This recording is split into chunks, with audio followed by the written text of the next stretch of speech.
नमस्कार साथियों, मैं देवेश शुक्ला आप सभी साथियों का स्वागत करता हूं आपके अपने YouTube प्लेटफॉर्म एग्जाम घर पर।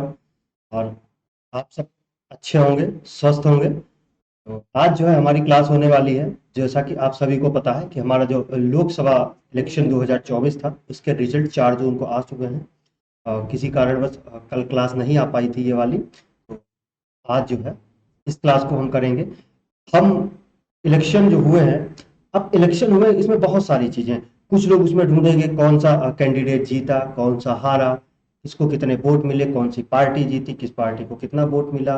अब आपको पता, अब आपको जानना है इस सब इलेक्शन के बारे में कि इलेक्शन कौन कराता है और कैसे सरकारें बनती हैं, कौन कराता है इलेक्शन, इलेक्शन कमीशन क्या है, मतदाता दिवस क्या है। इन सब चीजों से रिलेटेड जो भी हमारे एग्जाम के पॉइंट ऑफ व्यू से इंपॉर्टेंट है उनको हम आज जानेंगे अपनी क्लास में। क्योंकि हर कोई इंसान अपने अपने मतलब की चीज को निकालता है, क्या अपने अपने मतलब की चीज को निकालता है। जैसे अभी अगर आप ऐसे लोगों के पास जाइए जो थोड़ा सा राजनीति से जुड़े, उन्हें कोई मतलब नहीं है कि इलेक्शन कमीशन का गठन कब हुआ, उसकी स्थापना कब हुई, मतदाता दिवस कब मनाया जाता। उनको इस सब चीजों से मतलब नहीं है। उन्हें पता है वो हमारे चचा विधायक थे, वो जीत गए, या फिर चचा विधायक थे हार गए। जीत गए तो पटाखे फोड़ो, और हार गए तो चुपचाप घर में बैठो और सोचो कि उसको मारेंगे, उसने ये किया था। तो हर इंसान को अपने अपने मतलब की चीज जरूरत होती है।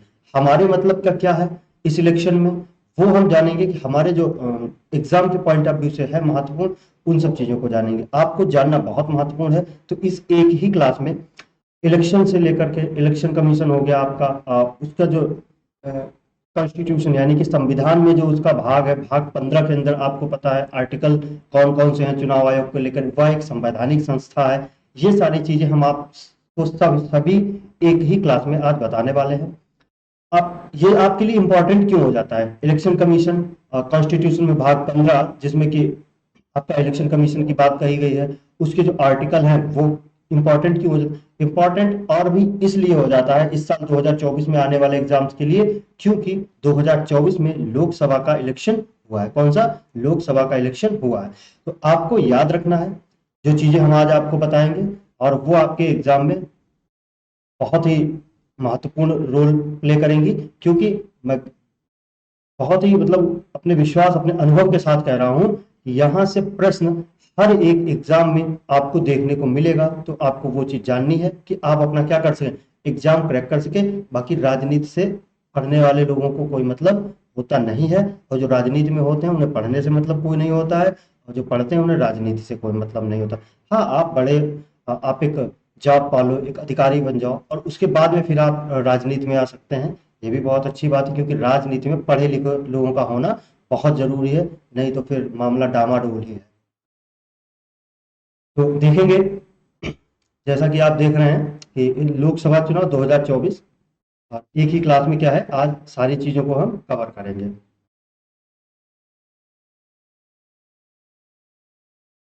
क्या है इलेक्शन कमीशन ऑफ इंडिया? क्या इलेक्शन कमीशन ऑफ इंडिया यानी कि चुनाव आयोग, भारतीय चुनाव आयोग, इसे शॉर्ट फॉर्म में ईसीआई भी क्या कहते हैं, क्या कहते हैं, ईसीआई, यानी कि election commission of India, election commission of India.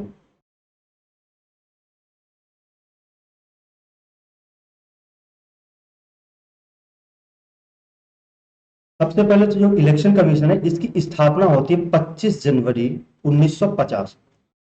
25 जनवरी 1950 को इलेक्शन कमीशन की स्थापना होती है। कब होती है? आप एक बार फिर से लिख लीजिए, 25 जनवरी 1950 को क्या होती है, इलेक्शन कमीशन की स्थापना होती है। अगर आपसे इसका हेडक्वार्टर पूछे या फिर सचिवालय पूछे, क्या हेडक्वार्टर का है या फिर आपसे सचिवालय का है, तो वो आपका कहाँ पे है इलेक्शन कमीशन का? नई दिल्ली में। कहाँ पे है इसका? नई दिल्ली में। सचिवालय बोलता है या फिर आपसे हेडक्वार्टर पूछता है, तो आपका क्या होगा? नई दिल्ली में, नई दिल्ली में होगा। स्टैटिक का प्रश्न बनता है, भारत के प्रथम मुख्य चुनाव आयुक्त कौन थे? तो जो भारत के प्रथम मुख्य चुनाव आयुक्त थे वो हमारे कौन थे? सुकुमार सेन। कौन थे? सुकुमार सेन। आपको ये याद रखना है कि भारत के प्रथम चुनाव आयुक्त कौन थे? सुकुमार सेन। अब आप कहोगे सर ये मुख्य चुनाव आयुक्त, जैसे कि आप कहते हैं कि क्या नाम, मुख्य न्यायाधीश, और आप कह रहे हैं मुख्य न्यायाधीश का मतलब होता है कि दूसरे भी न्यायाधीश होते हैं, इसलिए हम जो हेड होता है उसे मुख्य न्यायाधीश के। इसी तरह से जो मुख्य चुनाव आयुक्त हैं वो कौन थे हमारे? सुकुमार सिंह। पहले दरअसल जब ये इस संस्था का क्या हुआ था, जब स्थापना हुई थी तो उसमें सिर्फ एक ही चुनाव आयुक्त होता था। अब उसी को चाहे आप मुख्य चुनाव आयुक्त कह लीजिए या फिर आप अन्य चुनाव आयुक्त कह लीजिए। फिर क्या होता है, फिर कुछ दिनों के बाद में धीरे धीरे होता यह है कि इस संस्था के जो चुनाव आयुक्त होते हैं उनको 3 सदस्य बनाया जाता है। कितने सदस्य? 3 सदस्य बनाया जाता है, जिसमें से एक को मुख्य चुनाव आयुक्त कहते हैं और दो क्या होते हैं, हमारे अन्य चुनाव आयुक्त होते हैं। तो आपको याद रखना है कि भारत के प्रथम चुनाव आयुक्त कौन थे? सुकुमार सेन थे। वर्तमान में चुनाव आयुक्त कौन है आपके? मुख्य चुनाव आयुक्त कौन है? राजीव कुमार है। और जो अन्य दो चुनाव आयुक्त हैं वो कौन है? ज्ञानेश कुमार और एस एस सिंधु। कौन? ज्ञानेश कुमार और एस एस सिंधु। आपको ऐसे याद रखना है, राजीव कुमार, ज्ञानेश कुमार और S S Sindhu. Rajiv Kumar, Gyanesh Kumar, S S Sindhu. Rajiv Kumar आपके मुख्य चुनाव आयुक्त, ज्ञानेश कुमार और एस एस सिंधु ये क्या है आपके अन्य मुख्य चुनाव आयुक्त हैं। अब जब 25 जनवरी को ही क्या है, इलेक्शन कमीशन की स्थापना हुई थी, इसीलिए हम क्या है 25 जनवरी को क्या मनाते हैं? मतदाता दिवस। कौन सा? मतदाता दिवस, यानी कि राष्ट्रीय मतदाता दिवस हम कब मनाते हैं? 25 जनवरी को। अब जो 2024 में 25 जनवरी 2024 में जो मतदाता दिवस मनाया गया था, कौन सा दिवस? मतदाता दिवस। मतदाता दिवस दिवस जो मनाया गया था, इसकी एक थीम थी। अब थीम क्या है? हिंदी में अगर देखेंगे तो था वोट जैसा कुछ नहीं, वोट जरूर डालेंगे हम। क्या था? वोट जैसा कुछ नहीं, वोट जरूर डालेंगे हम। इंग्लिश में nothing like voting, I vote for sure. Nothing like voting, I vote for sure. अगर आपसे हिंदी में ऑप्शन आए तो वोट जैसा कुछ नहीं, वोट जरूर डालेंगे हम। और अगर इंग्लिश में आपसे थीम पूछता है तो आपका हो जाएगा nothing like voting, I vote for sure. तो आपको इतनी चीजें याद रखनी है इलेक्शन कमीशन के बारे में। स्थापना आपकी 25 जनवरी 1950। सचिवालय हेडक्वार्टर आपका नई दिल्ली में। प्रथम चुनाव आयुक्त आपके सुकुमार सेन। वर्तमान चुनाव आयुक्त आपके राजीव कुमार। अन्य मुख्य चुनाव ज्ञानेश कुमार और एस एस सिद्धू। 25 जनवरी को क्या मनाते हैं? मतदाता दिवस मनाते हैं। और जो 2024 की मतदाता दिवस की थीम है वो क्या है? Nothing like voting, I vote for sure. आपको याद रखना है क्योंकि इस साल जो है ये हमारी जो थीम है ये बहुत ही महत्वपूर्ण है, क्योंकि हमारे 2024 में क्या हुए हैं? लोकसभा के जनरल इलेक्शन हुए। अब देखेंगे निर्वाचन आयोग। क्या निर्वाचन आयोग के बारे में और जानेंगे? निर्वाचन आयोग क्या लिखा है? पहला पॉइंट है, भारतीय निर्वाचन आयोग एक स्वायत्त संवैधानिक प्राधिकरण है जो भारत में संघ और राज्य निर्वाचन प्रक्रियाओं के प्रशासन के लिए जिम्मेवार है। जैसा कि आपको पता होगा जो निर्वाचन आयोग है वो क्या है? वह एक स्वायत्त संस्था है, यानी कि उसमें किसी का आधिपत्य नहीं है। एक फ्री संस्था है जो अपने निर्णय स्वयं लेती है, उस पर कोई भी वो नहीं किया जा सकता।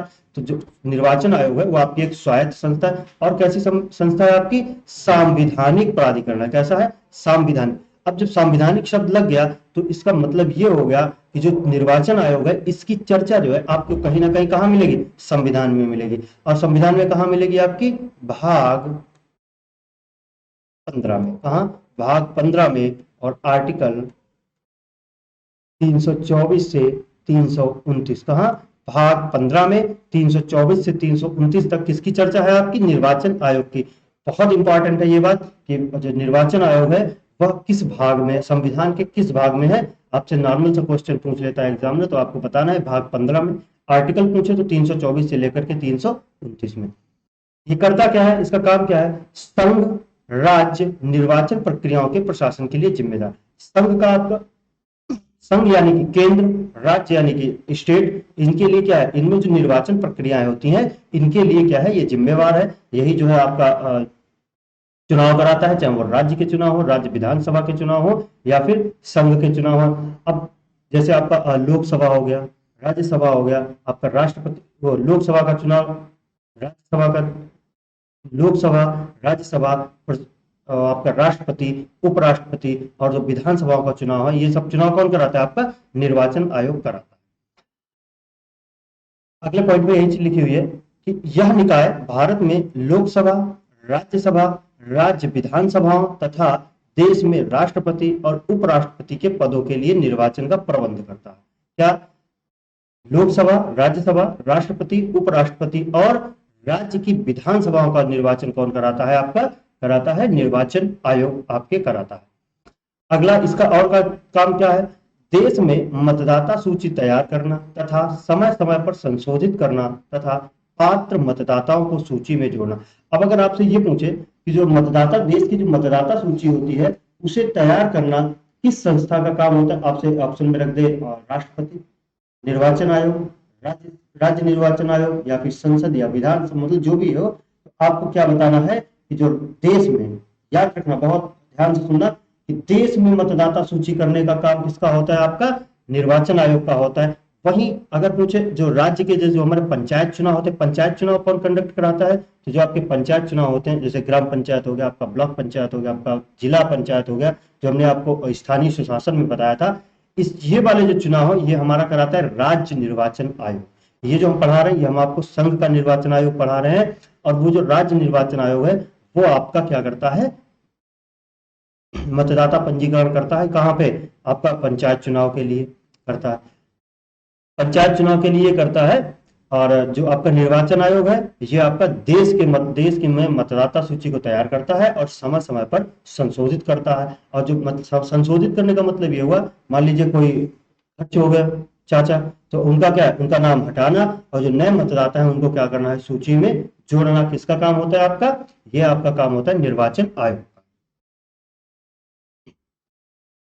और इसका क्या काम होता है? इसका काम होता है राजनीतिक दलों को मान्यता देना तथा उन्हें चुनाव चिन्ह वितरित करना। अब जो राजनीतिक दल है, जैसे हम खड़े हुए, मैंने कहा हम एक पार्टी बनाएंगे, आप स्वतंत्र हैं, आप अपना संगठन, अपनी पार्टी बना सकते हैं, ये आपको बताएंगे। अच्छा, पॉलिटी पढ़ाएंगे। तो हमने मान लीजिए कहा कि हाँ हम राजनीतिक दल बना रहे हैं, अब उस राजनीतिक दल को मान्यता कौन देगा? अब उसको चुनाव, ऐसा तो है नहीं हम अपने आप खड़े होकर कि ये माउस हमारा चुनाव चिन्ह है और हम आज से हमारी पार्टी बन गई, ये माउस जो है ये हमारा चुनाव चिन्ह नहीं। जो हमारे हम जो राजनीतिक दल का गठन करेंगे उसको मान्यता कौन देगा? उसको मान्यता देगा चुनाव आयोग। और उसको चुनाव चिन्ह कौन वितरित करेगा? तो चुनाव चिन्ह भी उसको कौन वितरित करेगा? आपका चुनाव आयोग। वहीं पे जो राज्य चुनाव आयोग है, जो राज्य चुनाव आयोग होता है वो क्या करता है? आपका जो पंचायत चुनाव होते हैं उनके सारे काम वो करता है, इसलिए वहां पे क्या है? चुनाव चिन्ह कौन वितरित करता है? आपका राज्य चुनाव आयोग वितरित करता है। अगला है राजनीतिक दलों को राष्ट्रीय पार्टी का दर्जा देना या क्षेत्रीय पार्टियों का दर्जा देना चुनाव आयोग का कार्य है। अब हमने आपको बताया कि राजनीतिक दलों को मान्यता कौन देता है? आपको वो देता है चुनाव आयोग। वहीं पे कुछ पार्टियां होती हैं जिन्हें आप देखते होंगे, जैसे आपकी भाजपा हो गई, कांग्रेस हो गई, आपकी बीएसपी हो गई, ये सारी क्या है? ये सारी आपकी है राष्ट्रीय पार्टी। कैसी पार्टी है? राष्ट्रीय पार्टी। और कुछ होती है जैसे क्षेत्रीय पार्टी, जैसे आपने सुना होगा के, आपको AIIMM आपका सुना होगा आपने। जैसे आप अगर अपने प्रदेश की बात करें तो उसमें जो समाजवादी पार्टी है वो आपकी राष्ट्रीय पार्टी ना होकर के क्या है? क्षेत्रीय पार्टी। क्या है? क्षेत्रीय पार्टी। तो चुनाव आयोग का ये काम भी होता है कि वो इस बात का निर्धारण करेगी कि ये वाली पार्टी जो है ये राष्ट्रीय पार्टी है, ये जो पार्टी है आपकी कैसी पार्टी है? क्षेत्रीय पार्टी है। तो अगर वर्तमान में देखा जाए तो राष्ट्रीय पार्टियों की संख्या कितनी है? 6 है। पहले कितनी थी ये हम अभी आपको आगे बताएंगे। और उसमें से कुछ समय समय पर चुनाव आयोग क्या करता है? राष्ट्रीय पार्टियों का दर्जा छीनता रहता है और नई जो पार्टियां होती उनको क्या है? राष्ट्रीय पार्टी या क्षेत्रीय पार्टी का क्या है? दर्जा देता है। उसके लिए जो पैरामीटर होता है उन पे जो खरा उतरता है उसे राष्ट्रीय पार्टी का दर्जा दिया जाता है। और जो भी पार्टी पैरामीटर पूरे नहीं कर पाती है उसे क्या करता है चुनाव आयोग? आपका जो राष्ट्रीय पार्टी का दर्जा खत्म करके उसे क्षेत्रीय पार्टी घोषित करता है। अब देखो सबसे महत्वपूर्ण, चुनाव आयोग की चर्चा संविधान के भाग 15, याद रखें संविधान के भाग 15 में अनुच्छेद 324 से 329 तक है। संविधान के भाग 15 में आपका क्या है? चुनाव आयोग है। क्या है? चुनाव आयोग है। और अनुच्छेद कौन से है? 324 से 329 तक। तो अब देखें पहला अनुच्छेद कौन सा? अनुच्छेद 324। 324 में क्या है? 324 में है निर्वाचन हेतु अधीक्षण, निर्देशन एवं नियंत्रण एक चुनाव आयोग में निहित किया जाएगा। इसका मतलब यह है कि इस आर्टिकल में कहा गया है कि जो हमारा चुनाव आयोग, पहले तो इसमें चुनाव आयोग की चर्चा की गई है। निर्वाचन का अधीक्षण यानी कि निर्वाचन की घोषणा करना, निर्वाचन कैसे होगा, कब होगा, ये सारी चीजें, उसका पूरा शेड्यूल तैयार करना, उसका नियंत्रण, उसके लिए क्या निर्देश होंगे, ये सब किसके अंतर्गत आएगा, ये आपका आएगा अनुच्छेद 324 के तहत और निर्वाचन आयोग। ठीक है, तो निर्वाचन आयोग में के अंतर्गत आएगा किसके, कौन से अनुच्छेद में, अनुच्छेद 324 में।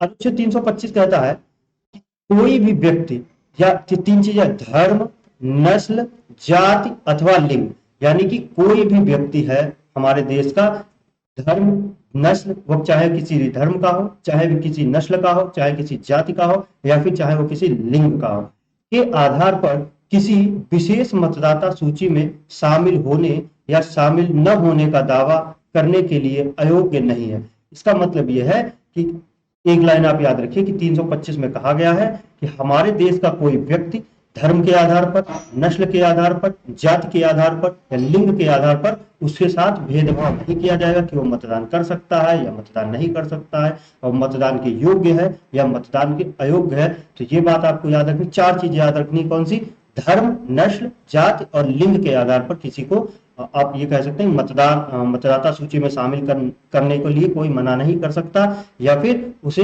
वोट डालने से, अपना मत देने से मना नहीं कर सकता। तो ये क्या है, इन लोगों का क्या है, इनका जो है आपका संरक्षण किया गया है।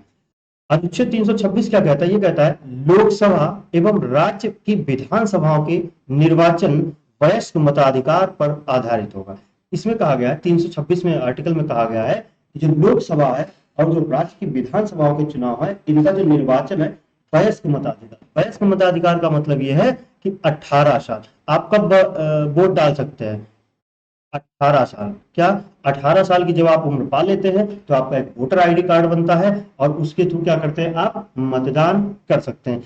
अब ऐसे जो कहा कि भारत का लिखा है कोई भी व्यक्ति, तो कोई भी व्यक्ति में तो 18 साल से छोटे भी आ जाते हैं, तो उनको हटाने के लिए एक नया आर्टिकल बनाया 326, जिसमें कहा कि लोकसभा एवं राज्य विधानसभाओं के जो निर्वाचन है वो वयस्क मताधिकार, मतलब जो भी लोग वयस्क हो चुके हैं उनके मताधिकार पर आधारित होगा। तो आपको याद रखना है। अगला पॉइंट है 327 अनुच्छेद, विधायिकाओं के चुनाव के संबंध में प्रावधान करने की संसद की शक्ति। कौन सी शक्ति, संसद की। जो विधायिकाएं हैं, जैसे आपका लोकसभा हो गया, मतलब संसद हो गया, आपकी विधानसभा हो गया, इनके जो चुनाव होते हैं उनके संबंध में क्या है, उनके संबंध में प्रावधान करना ये शक्ति किसके पास है, आपकी संसद के पास है। किसके पास है, संसद के पास, चाहे वो आपका राज्य की विधानसभाएं हो या फिर आपका केंद्र में हो, तो इसका प्रावधान कौन कर सकता है, आपका संसद कर सकती है। अनुच्छेद 328 में कहा गया है किसी राज्य के विधानमंडल के लिए निर्वाचन से संबंध में प्रावधान करने की शक्ति। इस लाइन को आपके लिए महत्वपूर्ण नहीं है, अब बस आपको था तो मैंने आपको सीरियल से जो है आपको लिख दिया है। तो 329 में क्या है, निर्वाचन के मामले में न्यायालयों द्वारा हस्तक्षेप पर रोक। अब देखिए, अभी आपने उत्तर पढ़ा था कि स्वायत्त संवैधानिक संस्था है, इसका मतलब यह है 329 में आपसे कहा गया है कि निर्वाचन के मामलों में, यानी कि जो निर्वाचन हो रहा है, हमारा जो इलेक्शन हो रहा है, इस मामले में कभी भी न्यायालय हस्तक्षेप नहीं करेगा। वो पूरी की पूरी शक्ति किसके पास है, आपकी, ये पूरी की पूरी शक्ति है आपकी निर्वाचन आयोग के पास। न्यायालय इसमें हस्तक्षेप नहीं करेगा।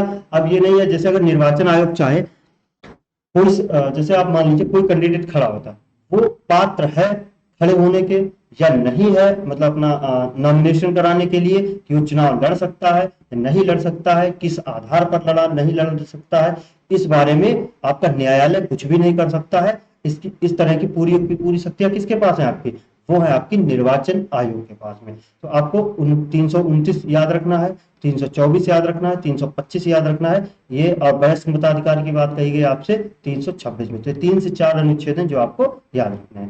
329 में कहा गया कि निर्वाचन के मामले में न्यायालय का हस्तक्षेप नहीं होगा।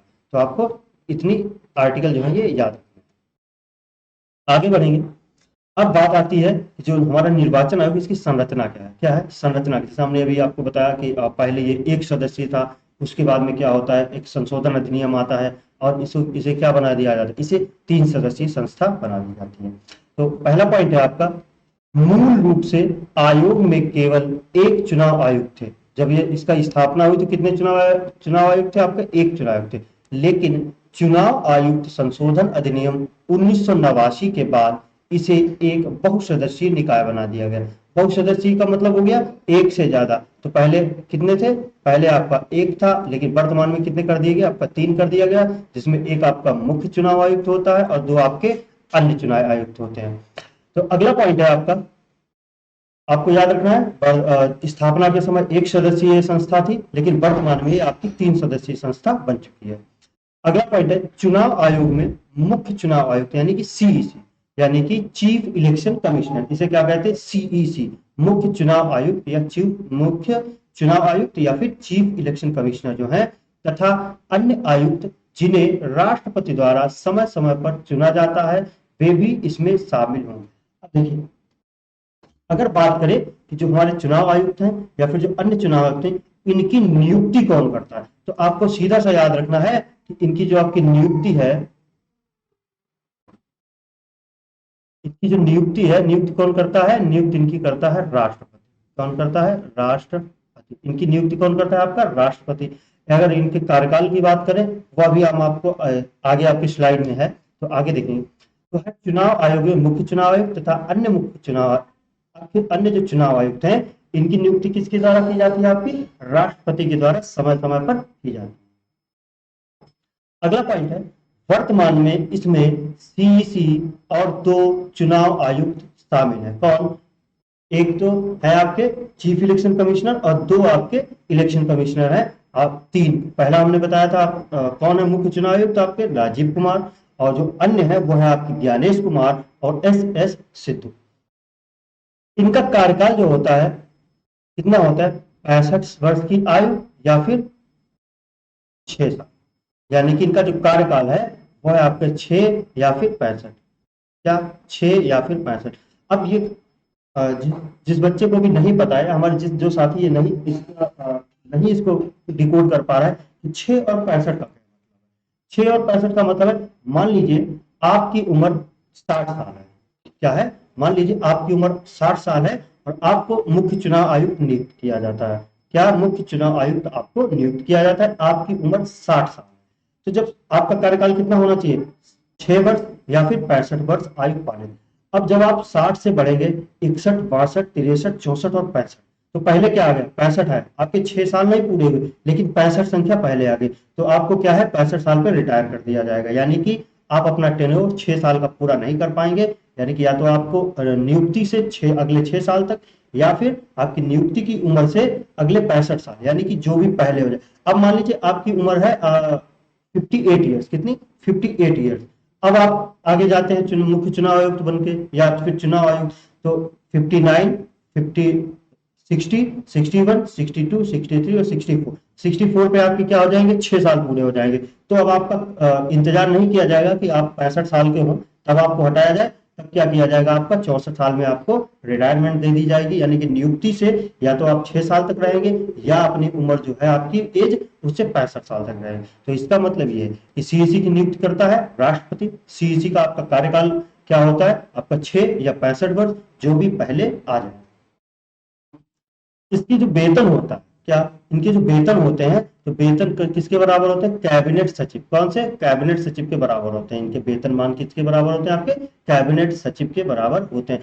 और इन्हें जो है क्या होता है? सर्वोच्च न्यायालय के न्यायाधीशों के समकक्ष दर्जा प्राप्त होता है, और उन्हीं के समान क्या है? वेतन भत्ते भी मिलते हैं। किसके बराबर समान? हमारे जो सर्वोच्च न्यायालय यानी कि जो सुप्रीम कोर्ट है, सुप्रीम कोर्ट के जो न्यायाधीश होते हैं, उनके समकक्ष इनको दर्जा प्राप्त होता है, और इन्हें क्या है? वेतन भत्ते भी उनके तरह ही मिलते हैं। तो अगर आपसे पूछ ले कि जो चुनाव आयुक्त या फिर मुख्य चुनाव आयुक्त है, वो किसके समकक्ष उन्हें दर्जा प्राप्त होता है, तो आपको बताना है कि उन्हें सर्वोच्च न्यायालय के न्यायाधीश के समकक्ष क्या है? दर्जा प्राप्त होता है। अगला देखो,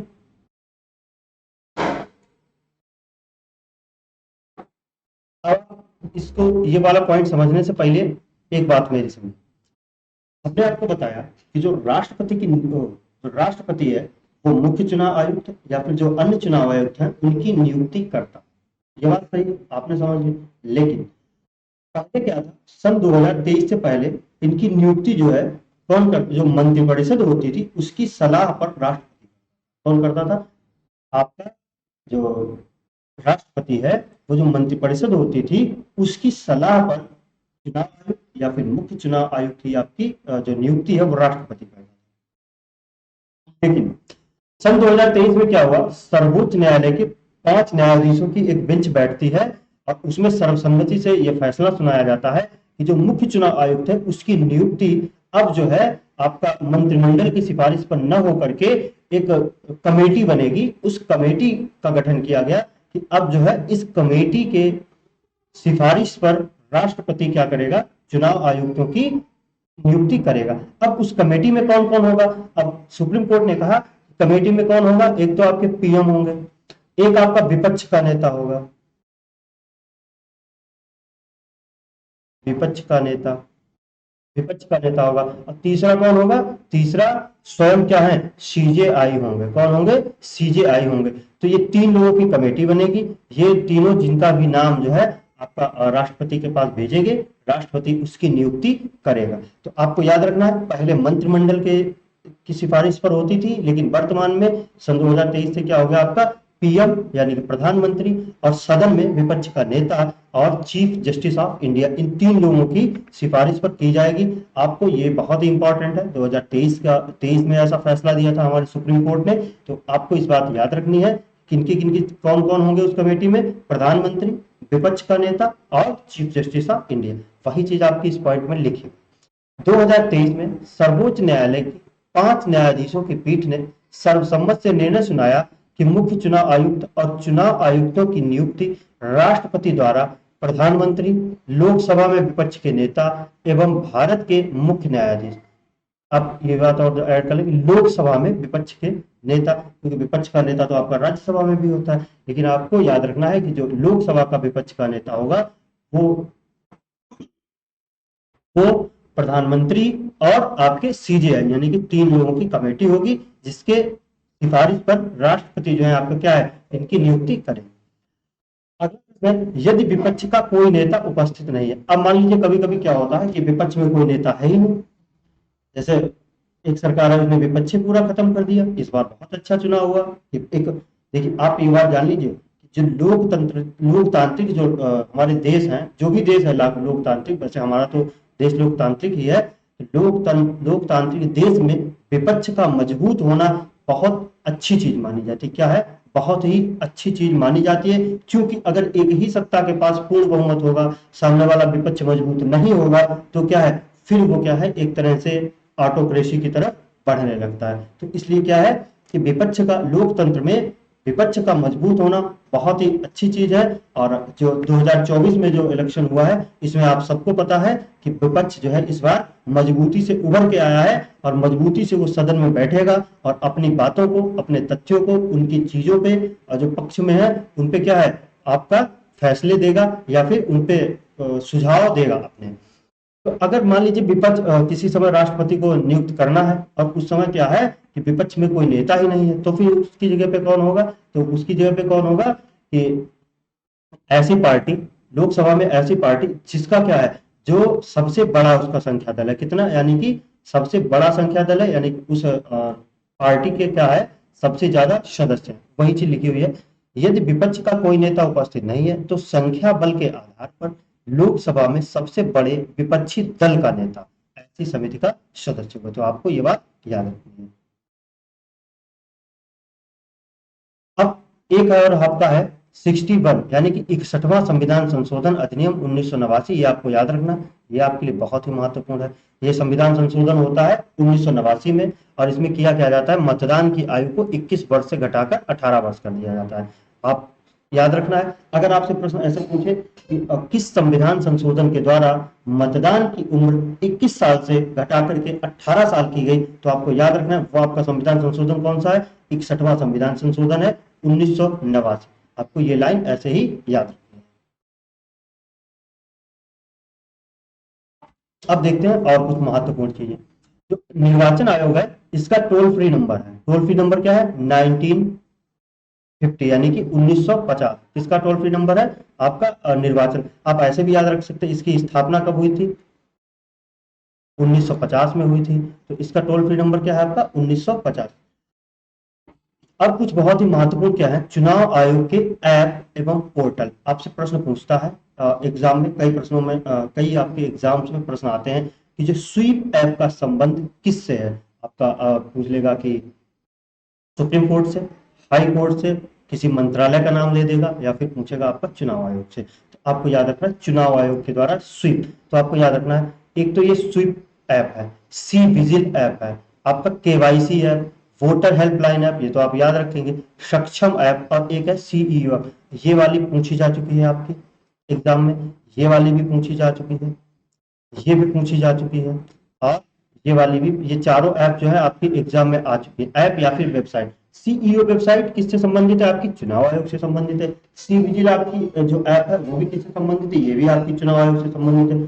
स्वीप ऐप जो है ये भी आपकी चुनाव आयोग से संबंधित है। तो आपको याद रखना है स्वीप, सी विजिल, आपका सक्षम, सीईओ, केवाईसी और वोटर हेल्पलाइन नंबर, ये किसकी है?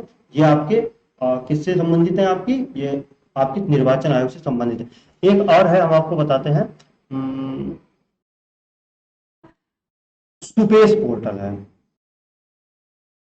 सुपेस पोर्टल है, ये बहुत इंपॉर्टेंट है, और ये आपका कई बार एग्जाम में आ चुका है। और इसको किसने लॉन्च किया था? सुप्रीम कोर्ट ने। किससे? किसने? हमारे सुप्रीम कोर्ट का ये पोर्टल है, याद रखना। सुपेस पोर्टल जो है ये आपका हमारे सुप्रीम कोर्ट का है, और ये कई बार आपके एग्जाम में आ चुका है। अब देखिए राष्ट्रीय दलों के बारे में कुछ जानिए।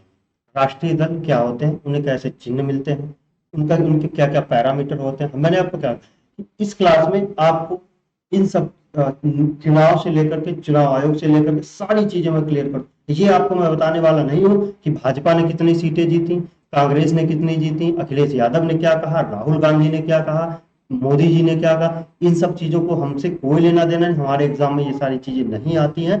तो हमारे जो एग्जाम में आता है उस पर ध्यान देंगे।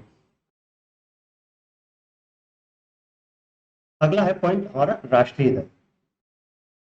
इसमें देखेंगे पहला पॉइंट, भारत में किसी भी राजनीतिक दल को राष्ट्रीय दल की मान्यता निर्वाचन आयोग द्वारा, क्या किसी भी दल को राजनीतिक दल की मान्यता निर्वाचन आयोग द्वारा। चुनाव प्रतीक, आरक्षण एवं आवंटन अधिनियम, एक अधिनियम आया था आरक्षण एवं अधिनियम आवंटन, इसके 1968 के पैराग्राफ 6 खा के अनुसार प्रदान की जाती है, जो निम्नलिखित है। देखिए जो हमारा चुनाव आयोग है ये क्या है? राष्ट्रीय दल की मान्यता देता है, और प्रतीक देता है। हमने अभी आपको बताया कि चिन्ह कौन देता है? आपका निर्वाचन आयोग देता है। कौन देता है? भारत निर्वाचन आयोग देता है। आपका राष्ट्रीय दल का दर्जा कौन देता है? निर्वाचन आयोग देता है। इसकी एक जो नियमावली वाली बुक होती है उसका, और ये किस अधिनियम के अंतर्गत देता है? तो अधिनियम है आपका आरक्षण एवं आवंटन अधिनियम 1968, और उसके पैराग्राफ 6 में जो भी क्लॉज है उनके आधार पर ये देता है। 6B में देखो क्या लिखा है, राष्ट्रीय दल के रूप में मान्यता प्राप्त करने हेतु शर्त। जो हमारा पैराग्राफ 6 खा है इसमें दिया गया है कि जब ये वाली जो शर्तें हैं, ये कोई भी अगर राजनीतिक पार्टी इनको पूरा करेगी तब क्या है? तब इसे राष्ट्रीय दल का दर्जा दिया जाएगा। अब क्या है देखिए, एक राजनीतिक दल राष्ट्रीय दल के रूप में मान्यता प्राप्त करने के पात्र होगा यदि, और केवल यदि, निम्न में से कोई भी शर्त पूरी होती। अब देखिए 3 से 4 शर्तें हैं, इन 3 से 4 शर्तों में से अगर कोई भी शर्त, 2 शर्तें हैं, एक तो तीन शर्तें हैं, अगर इन शर्तों में से कोई भी एक शर्त, कोई भी आपका राजनीतिक दल क्या करता है, इसे पूरी करता है, तो क्या है? उसे राष्ट्रीय दल का दर्जा प्राप्त। पहला है, कोई पंजीकृत दल 3 विभिन्न राज्यों में लोकसभा की कुल सीटों की कम से कम 2% सीटें हासिल की। अब देखिए जैसे एक आपका मतलब ये XYZ कोई पार्टी है, ठीक है। अब ये पहला क्या है? अब मान लो जैसे ये A राज्य है, ये B राज्य है, और ये C राज्य, ठीक है। यहाँ पे आपकी 100 सीटें हैं, यहाँ पे आपकी लोकसभा की 200 सीटें हैं, और यहाँ पे आपकी लोकसभा की 300 सीटें हैं, ठीक है। आप ऐसे समझे तब आपको याद आएगा, समझ रहे हैं। लिखा है कोई भी पंजीकृत दल 3 विभिन्न राज्यों में लोकसभा की कुल सीटों की कम से कम 2% सीटें हासिल की। अब देखिए ये XYZ ये दल है, अब ये ABC राज्य में चुनाव लड़ रहा है। अब ABC क्या है? ये सब में लड़ सकता है, लेकिन ABC में लड़ा। अब इसमें मान लो इसका 100 का 2%, 2 सीटें यहाँ से, इसका 4 सीटें यहाँ से, और अगर 6 सीटें यहाँ पे, मतलब 3 राज्यों में उस पर्टिकुलर राज्य की लोकसभा सीटों का अगर 2% उसके पास सीटें हैं तो क्या है, उसे क्या है, उसे दर्जा दे दिया जाएगा, किसका, राष्ट्रीय दल का। एक सेकेंड,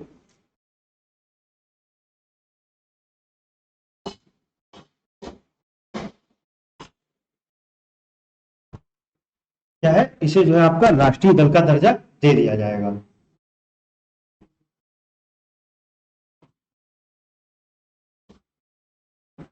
तो पहली शर्त ये हो गई। दूसरी शर्त है, कोई भी दल चार अलग अलग राज्यों में लोकसभा, क्या, लोकसभा या विधानसभा चुनाव में कम से कम 6% मत पाए हों और लोकसभा में कम से कम 4 सीटें हासिल। दूसरी शर्त यह है, कोई भी दल जो चार अलग अलग राज्यों में, क्या, चार अलग अलग राज्यों में लोकसभा या विधानसभा चुनाव में, चाहे वो लोकसभा का चुनाव हो चाहे वो विधानसभा का चुनाव हो, उसमें कम से कम 6% मत पाए, कितने, 6% मत पाए हों और लोकसभा में कम से कम 4 सीटें हासिल हो, कितनी, 4 सीटें हासिल हो, चाहे वो एक ही राज्य में हो चाहे वो अलग। अब पहली शर्त यह है कि 3 राज्यों में कम से कम 2% होनी चाहिए। दूसरी शर्त यह है कि लोकसभा और आपके लोकसभा और विधानसभा चुनाव में 6% मत पाए हों, या फिर और क्या हो, साथ में 4 सीटें हों लोकसभा में, ऐसे दल को क्या है, राष्ट्रीय दर्जा दे दिया जाएगा।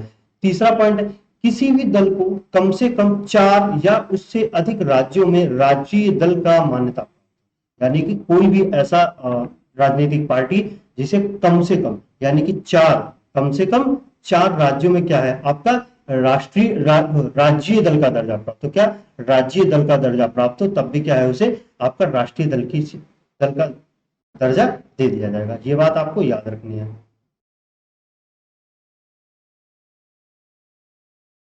13 मई 2023 को भारत निर्वाचन आयोग द्वारा जारी अधिसूचना के अनुसार देश में निम्नलिखित 6 राजनैतिक दल को राष्ट्रीय मान्यता प्राप्त है। अब अगर कोई पूछे कि कुल हमारे जो राजनीतिक दल है, राष्ट्रीय दल कितने हैं, तो कुल कितने हैं आपके, 6 हैं। कितने हैं, 6 हैं। पहले कितने थे, पहले थे ये 8, 2023 से पहले ये 8 थे, ये 2023 में थे, और 2024 में कितने रहे, 2023 से पहले 8 थे और 2023 में आपके कितने कर दिए गए,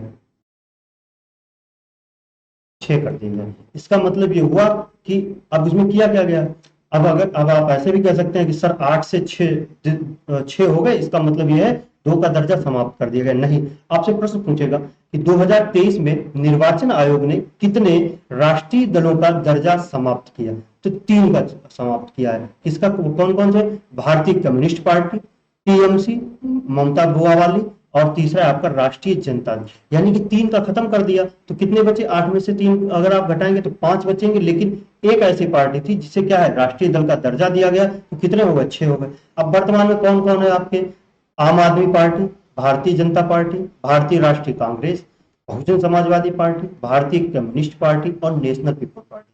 वर्तमान में ये जो 6 आपके राजनीतिक दल हैं, इन्हें क्या है, इन्हें आपका राष्ट्रीय दल का दर्जा प्राप्त है। अब हुआ ये कि 15 जनवरी 2023 को निर्वाचन आयोग ने 3 पार्टियों का दर्जा समाप्त कर दिया। कौन कौन थी,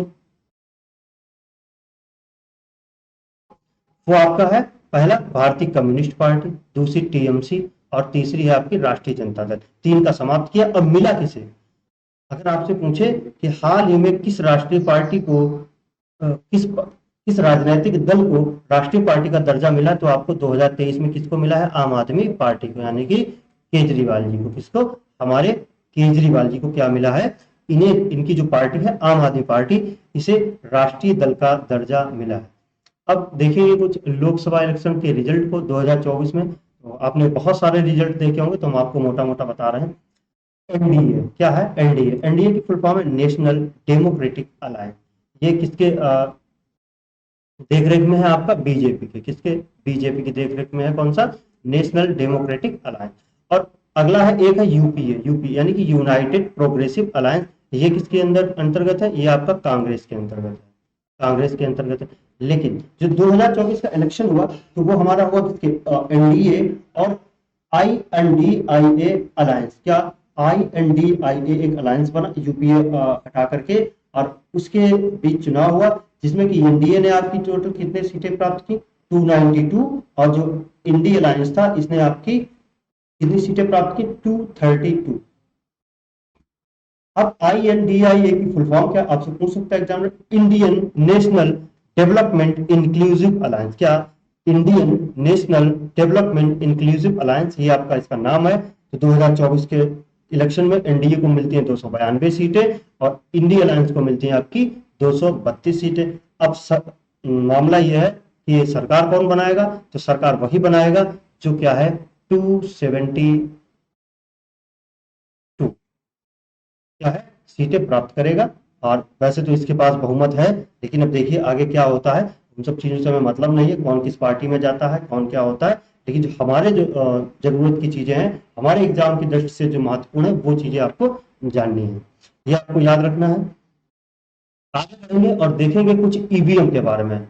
इसके बारे में, ईवीएम के बारे में, ईवीएम की फुल फॉर्म क्या है? Electronic voting machine. क्या इसकी फुल फॉर्म है आपकी?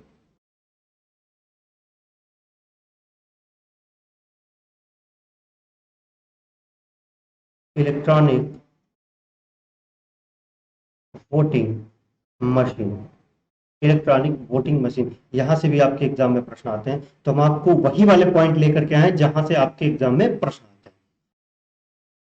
पहला पॉइंट है ईवीएम का पहला प्रायोगिक परीक्षण 1982 में केरल के उपचुनाव में हुआ था, यानी कि 1982। अब आपको लगता होगा कि ईवीएम तो अभी नहीं आई है, नहीं, ईवीएम बहुत पुरानी है, आपके पैदा होने से बहुत पहले की है। तो कब है? 1982 में ईवीएम का पहला प्रायोगिक, यानी कि एक प्रयोग किया गया कि ये सफल होगा या नहीं होगा। तो प्रायोगिक परीक्षण कब किया गया था आपका? किया गया था उपचुनाव, कहां पे? केरल में हुआ था 1982 में।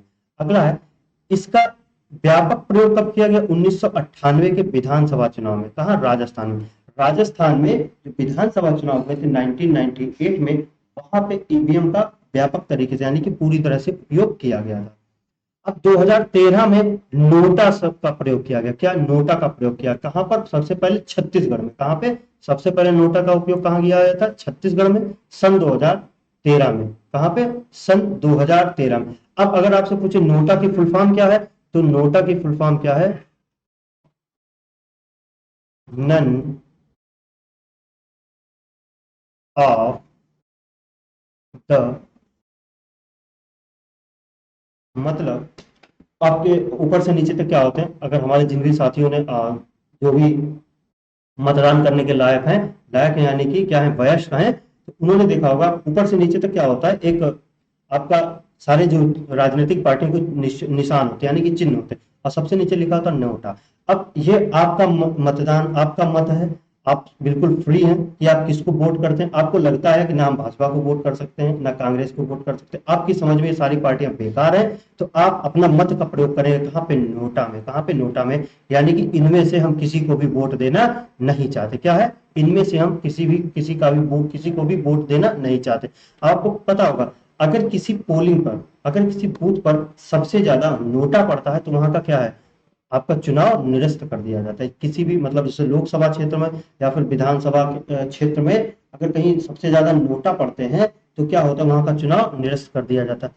होता यह है कि जब ईवीएम मशीन आती है, जो पार्टी जीत गई उसके लिए तो अच्छी है, लेकिन जो हार गई तो हम हम जो ह्यूमन नेचर है वो ये है कि हम अपनी नाकामयाबी का जो ठेकरा है वो किसी न किसी के सर पर। जैसे आप गए स्कूल, आप मान लो एग्जाम देने गए, आपने पढ़ा नहीं, जा रहे थे कोचिंग और टहल रहे दोस्तों के साथ कोचिंग बंक करके, कॉलेज जाने के लिए घर से निकले और घूम रहे दोस्तों के साथ में कॉलेज बंक करके। अब जब आप कॉलेज बंक करोगे या ये सब चीजें करोगे, अब आया एग्जाम, जब एग्जाम आया तो एग्जाम में आपके मार्क्स नहीं आए, आप मार्कशीट लेकर घर पे आते हैं, मम्मी पापा पूछते हैं कि बेटा हमने तो तुमको पैसा दिया, आपको अच्छी से अच्छी कोचिंग दिलाई, फिर आपके मार्क्स कम क्यों आए? अब आप ठीकरा फोड़े क्या? पापा वो सर से लड़ाई हो गई थी। लड़ाई क्या हो गई थी? सर ने पेपर बहुत कठिन दे दिया और सर ने कसम खा ली थी कि मैं तुझको तो फेल करके। कहने का मतलब ये है आप अपनी नाकामयाबी का ठेकरा जो दूसरे के। इसी तरह क्या हुआ, जब ईवीएम मशीन आई, धीरे धीरे आगे हमारे चलन में आई, कुछ लोगों ने इस पे सवाल उठा दिए कि ये इसे हैक कर लिया जाता है, इसे आपका इसकी मतलब जो है विश्वसनीयता पे प्रश्न चिन्ह लगा है। हम ये बातें कहेंगे तो हो सकता है थोड़ा सा राजनीतिक हो जाए। तो क्या हुआ, इसकी जो विश्वसनीयता पे है क्या लगाए गए? प्रश्न चिन्ह लगा दिए गए। इसीलिए क्या हुआ, ईवीएम के साथ में एक ये भी ऐसे भी आपने बहुत सारे मीम्स या रील्स में देखा होगा कहते हुए कि हाँ वोट किसी कोई सा भी बटन दबाओ, वोट तो एक ही पार्टी को जाता है, कोई भी पर्टिकुलर पार्टी हो सकती है। तो इस तरीके के सवाल खड़े हुए, तो ईवीएम के साथ में क्या ऐड किया गया, एक वीवी पैट ऐड किया गया। क्या वीवी पैट ऐड किया गया, जिसका फुल फॉर्म है वोटर वेरिफिकेशन पेपर और ऑडिट ट्रायल। क्या paper voter verification paper audit trial का प्रयोग किया। आपने देखा होगा जो भी हमारे साथी मत करके आए हैं, एक मशीन होती है, उसके साइड में एक बॉक्स रखा होता है, उसे ही कहते हैं वीवी पैट।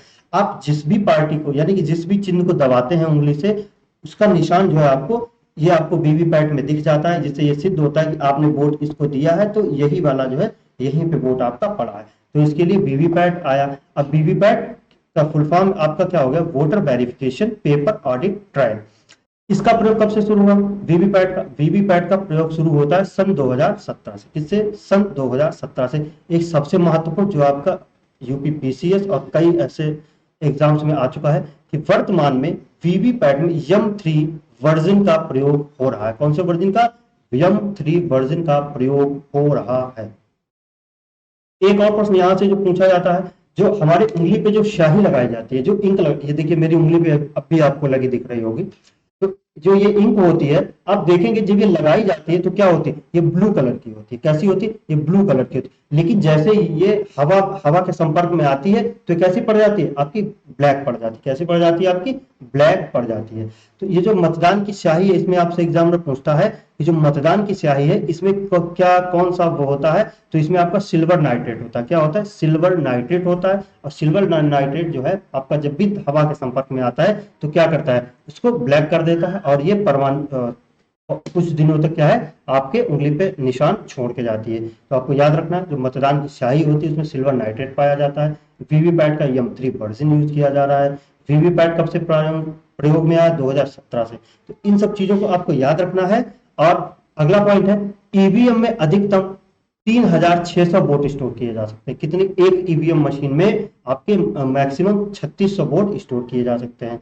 एक और पॉइंट है आपका, नोटा में सर्वाधिक वोट पड़ने पर उसे उस जगह का क्या है, चुनाव रद्द कर दिया जाता है। ये पॉइंट हम आपको बता चुके हैं। तो आपने देखा शुरू से लास्ट तक पूरा इलेक्शन कमीशन देखा, उसके आपने उसके कौन कौन से ऐप और पोर्टल हैं, उसकी क्या संरचना है, और राष्ट्रीय दलों को दर्जा कैसे दिया जाता है, कौन देता है, ये सारी चीजें आपने देखी। और उसकी संरचना क्या है आपका, तो ये सारी चीजें आपने देखी, और उम्मीद है आप सबको समझ आई होंगी। तो इसी के साथ में आज की क्लास को हम यहीं पर समाप्त करते हैं। और आप सबसे एक ही रिक्वेस्ट है जो कि मैंने आज पहले नहीं की, अब कर देता हूं कि अगर आपको पूरी क्लास, आप पहले सब्सक्राइब मत करिए चैनल को, ना ही कोई लाइक करिए। अगर आपको लगे क्लास लास्ट तक देखते देखते कि हाँ इसमें जानकारी हमारे फायदेमंद चीज है, तो आप इस चैनल को सब्सक्राइब कर सकते हैं, लाइक कर सकते हैं, और एक प्यारा सा कमेंट कर सकते हैं। इससे क्या है, हमें भी मोटिवेशन मिलता है। धन्यवाद। राधे राधे।